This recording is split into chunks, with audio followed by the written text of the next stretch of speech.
Bienvenue à tous. Merci de me rejoindre. Merci d'être présent aujourd'hui. Dans cette vidéo, j'aimerais répondre à certaines de vos questions les plus fréquemment posées concernant la dédollarisation.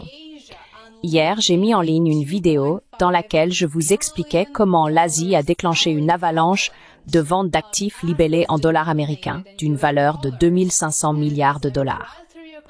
En lisant vos commentaires, j'ai remarqué que plusieurs questions revenaient très souvent et ce sont celles sur lesquelles je vais me concentrer aujourd'hui. Les sanctions et les restrictions commerciales sont des formes de coercition économique utilisées par l'Occident. Comme le dollar américain est une monnaie de réserve mondiale, cela permet aux États-Unis d'utiliser le dollar comme une arme. Cette politique s'est retournée contre eux, comme nous le savons très bien, et elle a poussé les pays vers une multipolarité monétaire.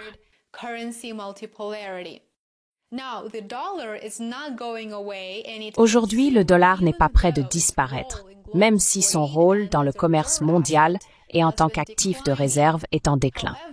Cependant, la dédollarisation n'est pas une démarche visant à abandonner le dollar américain en tant que tel.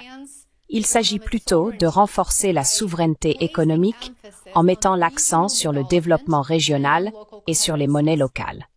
Depuis plus d'un demi-siècle, le dollar américain domine le monde, alimentant le commerce, servant d'ancrage aux réserves mondiales et bien sûr, façonnant les règles du jeu financier. Mais aujourd'hui, une coalition puissante remet en cause cette domination, remet en cause cet ordre, et bien sûr, je fais référence au bloc BRICS+. On y retrouve le Brésil, la Russie, l'Inde, la Chine et l'Afrique du Sud, ainsi que leurs partenaires et membres qui accélèrent un mouvement susceptible de remodeler l'économie mondiale. Et ce mouvement, c'est la dédollarisation. Au cœur de ce changement trouve vérité certaine.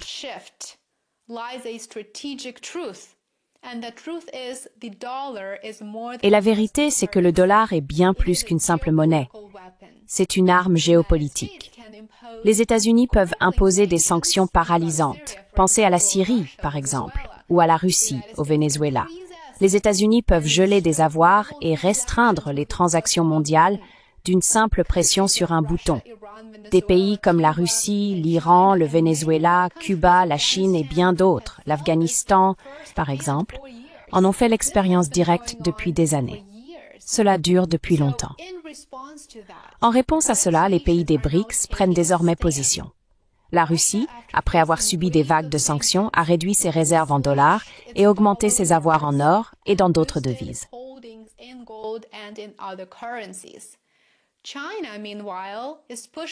La Chine, quant à elle, pousse bien sûr le renminbi sur la scène mondiale.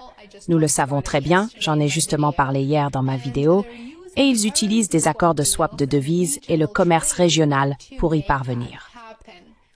Tous ces éléments sont des outils économiques qui renforcent la multipolarité monétaire. Toutes ces nouvelles politiques sont mises en œuvre pour protéger la souveraineté économique de ces nations. Pas simplement pour abandonner le dollar américain parce qu'il s'agit d'une monnaie des États-Unis. Je pense que beaucoup de gens continuent de mal comprendre et considèrent le mouvement mondial d'éloignement du dollar américain comme une attaque contre les États-Unis, plutôt que comme une réponse, une réaction, si vous voulez, aux politiques américaines.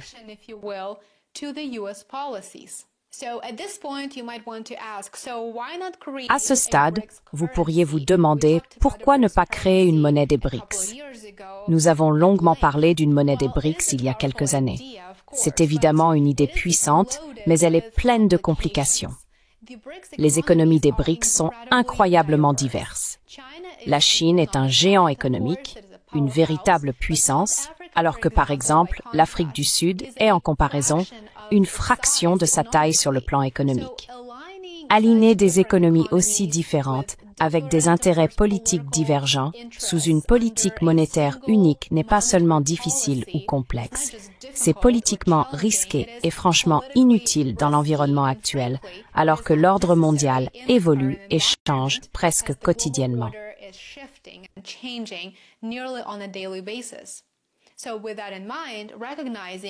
Ainsi, dans cette optique et en reconnaissant ces défis, les BRICS explorent des solutions plus pratiques. Il s'agit avant tout d'être pragmatique et de trouver des moyens adaptés à leur situation, à l'ordre mondial émergent, à l'ordre multipolaire. L'une des pistes les plus prometteuses, bien sûr, est le commerce en monnaie locale. C'est un excellent outil car il leur permettrait également de se développer économiquement et de soutenir leur devise nationale. Au lieu d'utiliser des dollars, des pays comme la Chine, l'Inde et la Russie concluent des accords en yuan, en roupies et en roubles. Cela leur permet de réduire les coûts de ces échanges commerciaux puisqu'ils n'ont plus à supporter les frais de change liés au dollar américain.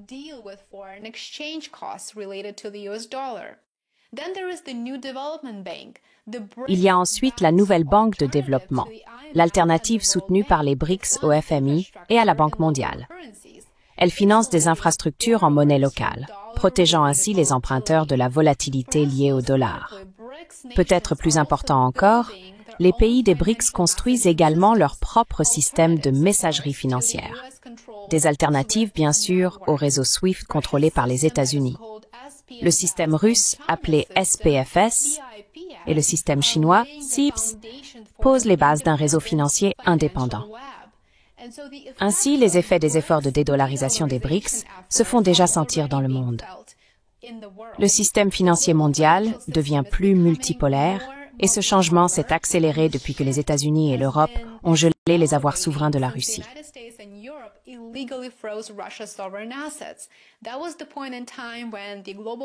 C'est à ce moment-là que la majorité mondiale a dit « Vous savez quoi? Nous en avons assez et désormais nous reconnaissons qu'il nous faut protéger notre souveraineté économique, même si cela implique de devoir réajuster nos politiques et de nous éloigner de certaines institutions financières dirigées par l'Occident, ce qui représente un défi considérable quand on y pense. Bien que le dollar américain représente encore près de 60% des réserves mondiales, des fissures apparaissent dans le système et elles deviennent de plus en plus importantes.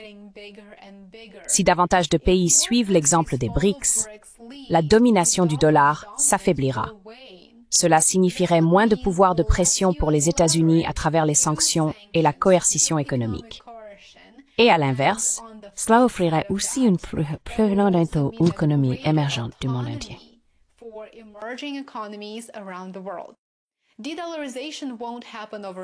La dédollarisation ne se fera pas du jour au lendemain. Cela ne prendra pas seulement quelques années. C'est un marathon, pas un sprint.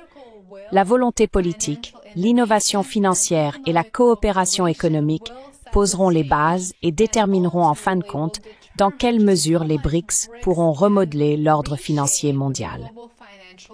Le bloc fait face à de nombreux défis, comme nous le savons tous, mais il dispose également d'un nombre considérable d'opportunités.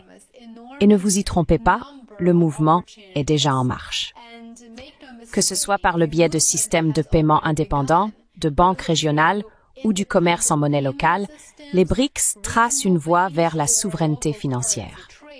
Une voie qui pourrait redéfinir les règles de l'économie mondiale pour les générations à venir.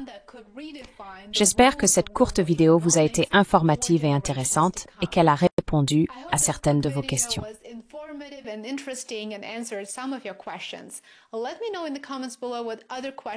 Faites-moi savoir dans les commentaires ci-dessous quels autres sujets ou questions vous aimeriez que j'aborde ici sur ma chaîne. J'adorerais lire vos commentaires et en apprendre davantage sur vos centres d'intérêt, alors n'hésitez pas à commenter ci-dessous et à me dire ce que vous pensez de ce sujet. Si vous avez d'autres questions, je les traiterai également dans mes prochaines vidéos. Merci beaucoup d'avoir regardé. J'apprécie votre temps, comme toujours. N'oubliez pas de me soutenir. Aimez, abonnez-vous et partagez. Assurez-vous d'être abonné à worldaffairsandcontext.com, c'est mon Substack. J'aimerais beaucoup vous y retrouver. Également, profitez du reste de votre journée et on se retrouve ici demain. À bientôt.